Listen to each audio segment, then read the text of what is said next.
ज्ञानसम्राट Vijaydada Awati sir, इथल्या सगळ्या महिला भगिनी, दुधगाव गावचे ग्रामस्थ,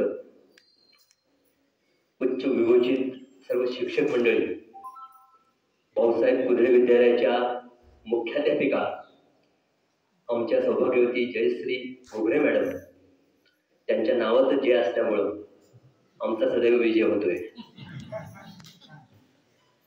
आनंदाची गोष्ट ही आहे की हा कार्यक्रम सुरू होत असताना वरुणराजाची वृष्टी झालेली आहे. एका मोठ्या शिक्षण तज्ञाची जयंती आज इथे साजरी होती आहे. हे पावसाला सुद्धा बरं वाटलं म्हणून वृष्टीवर्ण झालेली आहे. तर जे घडले आहे त्यांचं अभिनंदन, जे घडणार आहेत त्यांना शुभेच्छा, आणि जे घडवणारे आहेत त्यांना सुद्धा शुभेच्छा. असा एक चांगला योग आज माझ्या जीवनात आलाय. सर, 2019 साली या दुधगावला माझा स्पर्श झाला मॅडमच्या माध्यमातून. भाऊसाहेब कुदळे विद्यालयामध्ये त्या शिक्षक म्हणून त्या ठिकाणी मी त्यांना घेऊन आलो होतो. आज त्या शाळेच्या प्रभारी मुख्याध्यापक आहे. त्या एक आमच्या जीवनातला आनंदाचा योग आहे की एका शिक्षण ज्याचं नाव संस्थेला आहे, शाखेला आहे, की ज्यांनी शिक्षणाची गंगा अखंड महाराष्ट्रात पेरली. तुम्हाला माहित आहे, कर्मवीर अण्णांच्या पेक्षा आधी शिक्षणाची ज्योत या शाळे गावामध्ये वसलेली आहे. आणि त्या विद्यालयाच्या आज आमच्या मॅडम मुख्याध्यापिका आहेत. इथं 2 संस्था आहेत, एक कन्या विद्यालय आहे आणि एक जेट्स आहे. तर असं एक चांगलं वातावरण या दुधगावमध्ये मला पाहायला मिळालं. मी ज्यावेळी आलो तरी दुधेश्वराचं दर्शन घेतलं. वारणाकाठी वसलेलं हे सधन गाव शेती समृद्ध गाव आणि ज्ञान समृद्ध सुद्धा गाव आहे.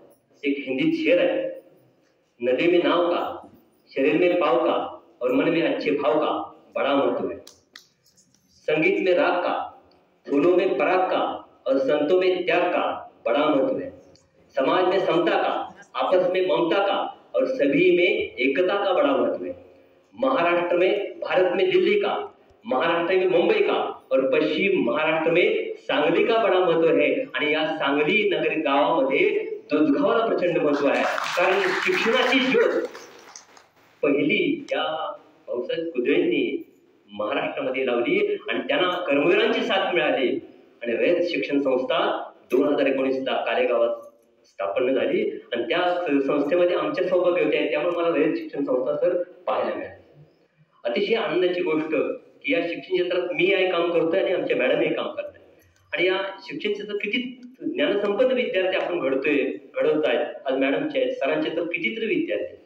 अशी संपत्ती आमची अखंड महाराष्ट्रभर, विद्यार्थी म्हणजे आमची संपत्ती आहे. बरोबर कसं की अखंड महाराष्ट्रभर कोण डॉक्टर आहे, कोण इंजिनियर आहे, कोण प्राध्यापक आहे, कोण राजकारणात आहे, कोण समाजकारणात आहे, कोण शैक्षणिक क्षेत्रात आहे. तर भाऊसाहेब कुदळेंनी हे म्हणजे इथं या दुधगाव शिक्षण प्रसारक मंडळाची स्थापना केली. या गावचे ते पहिले सरपंच होते. म्हणजे राजकीय क्षेत्रात आहे, त्याचप्रमाणे समाजकारण, समाजसेवक आहेत, सामाजिक क्षेत्रात आहे, शैक्षणिक क्षेत्रात तर त्यांचं प्रचंडच काम आहे. पण आता सर म्हटले भाऊसाहेब कुदळे झाले नसते तर कर्मवीर घडले नसते, आणि कर्मवीर घडले नसते तर आम्ही तर काय करतो.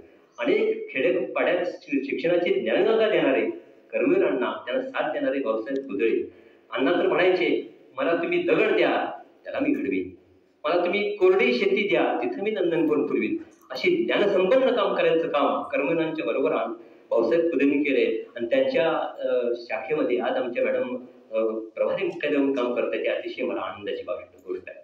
2019 ते 2024 या शहराने मी सतत आहे. कोरोनाच्या काळामध्ये इथं लस टोचायचं काम इथं असायचं, त्यावेळी मी मॅडमला घेऊन यायचो. गाड्या नसायच्या आणि त्यावेळी यांना घेऊन पर्यायच नव्हता. तर गाड्या आणि नशिबानं सर सांगायचा आनंद आहे की भाऊसाहेब कुदळेंचा आशीर्वाद आहे, कर्मवीरांचा आशीर्वाद आहे. दोघांनाही आम्हाला कोरोनानं स्पर्श सुद्धा केला आहे. आणि सेवाभावी जिथं काम करतायत तिथं रक्षण आपलं परमेश्वर करतोय. अशी एक मंगल भावना मला त्या माध्यमातून आपली बघायला मिळते. जास्त काही सांगत नाही. तिथे विद्यार्थी आहेत की ज्यांना बक्षीस मिळालं त्यांनी जर हात वर करा. किती विद्यार्थ्यांना बक्षीस मिळालं, हात वर करा. हे सगळे गुणवंत विद्यार्थी या शाखेवर दुधगावमधनं पुढं मोठे मोठे आपल्या ज्ञानाचा फायदा आपल्या देशाला भविष्यकाळ करून देतात. आज विजयदादा आवटे सारखे व्याख्यान केंद्र इथं आहे, हिरवडे साहेब आहे.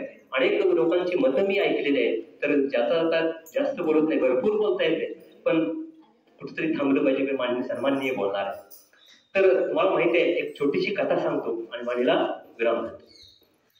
तर थॉमस अल्बर्ट आइन्स्टाईनची व्याख्यानं त्या काळात बरेच ठिकाणी व्हायची आणि एके ठिकाणी असंच आइन्स्टाईनचं व्याख्यान ठेवलं होतं आणि त्यांच्याबरोबर त्यांची व्याख्यान ऐकायला त्यांचा ड्रायव्हर सुद्धा असायचा. मग काय झालं एके दिवशी की आइन्स्टाईनचं व्याख्यान एका ठिकाणी ठेवलं होतं आणि अचानकपणे आइन्स्टाईनचा घसा दुखला. आइन्स्टाईननी संबंधितांना कळलं की माझा घसा दुखत असल्यामुळं मला काही व्याख्यान देता येत नाही. मग हे गोष्ट त्यांच्याबरोबर जो ड्रायव्हर होता त्यांनी ऐकली की म्हटले, तर ते ड्रायव्हर म्हटलं सर असं करू नका, एवढं मोठं नियोजन केलेलं आहे, त्या काही एवढं व्हॉट्सअप वगैरे काही एवढं नव्हतं, तर म्हणजे तुम्हाला जावं लागेल. म्हणजे आइन्स्टाईन काय म्हणजे काय करायचं, माझा तर घसा मला बोलता येत नाही. म्हणजे असं करा की तुमची अनेक व्याख्याने मी ऐकलेली आहेत, मी तुमची अनेक व्याख्यान ऐकले आहेत, माझी जवळजवळ पाठच झाले. मग म्हणजे आइन्स्टाईन म्हणजे तरी ते आइन्स्टाईन होते, म्हणजे बघूया तू म्हणून तर दाखव. मग त्या ड्रायव्हरनं आइन्स्टाईनची व्याख्यानं म्हणून दाखवली. आइन्स्टाईन खुश झाले. मग म्हणजे आता करायचं काय, म्हणजे तुम्ही काय करा, आइन्स्टाईन तुम्ही ड्रायव्हर व्हा आणि तुमच्या जागी तुमचा पोशाख घालून मी बसतो. ठीक आहे. ही दरमदर करत गाडी तिथे व्याख्यानाला गेली. व्याख्यान सुरू झालं. व्याख्यान ह्या ड्रायव्हरनं फडा व्याख्यान दिलं. प्रसंगी टाळ्या सुद्धा मिळवल्या आणि झालं. टाळ्या मिळवल्यानंतर लोकही खुश झाले. आइन्स्टाईन ड्रायव्हरच्या वेशात तेही खुश झाले. म्हणजे आपला मान राखला म्हणजे ड्रायव्हर, आपल्या संगतीमुळे एवढं तरी राखायचं. तर झाल्यानंतर तिथली शिक्षक स्टाफ होता, त्यांची परत चहा पाण्याला मिटिंग बसली.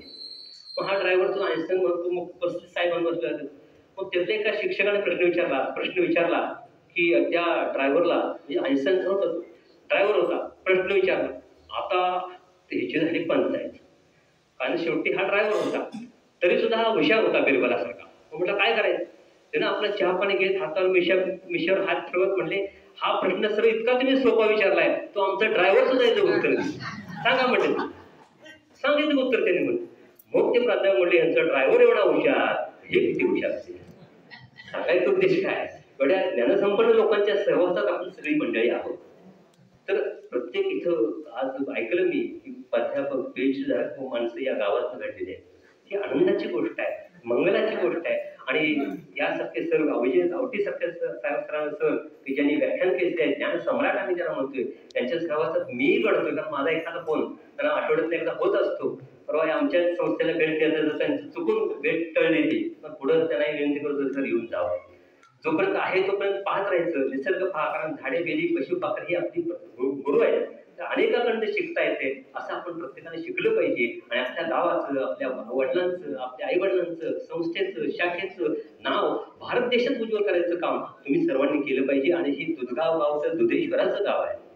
वारणा काय ज्ञानसंपन्न, सधन, काय कमीच नाही या गावामध्ये. आणि कर्मवीरांनी सुद्धा इथून संस्था स्थापन करावी, हे या दुधगावचं भाग्य आहे. तुम्ही आम्ही भाग्यवंत आहोत की या शाळेत, मी तर प्रचंड भाग्यवंत आहे सर. अनेक वेळा मॅडमच्या माध्यमातून मला भाऊसाहेब कुजरी विद्यालयात जायला मिळते आणि मी तिथं माझी वाणी प्रकट करतोय. परवा गुरुवंत विद्या सत्कार तेही मी आलो होतो, तिथेही माझी वाणी मी प्रकट केली होती. भरपूर बोलता येते, पण कुठेतरी थांबलं पाहिजे. आणि समुद्राला सुद्धा मर्यादा आहे, तसं वाणीला मी मर्यादा देतो. पण जाता जाता समर्थांचा समर्थ संदेश तुम्हाला देतो आणि माझ्या वाणीला मी विराम देतो. चिकाटी असावी कार्यासाठी, पावित्र्य असावं ध्येयापोटी, सातत्य असावं यत्नाकाठी, सुयशाचं मग शिखरगाठी. आम्हा सर्वांचे आशीर्वाद आहेत मुलांनो तुमच्या पाठी. जावा पुढे जावा नवभारत घडवण्यासाठी, शिवभारत घडवण्यासाठी. धन्यवाद. जय हिंद, जय महाराष्ट्र, जय करवीर, जय जिनेंद्र.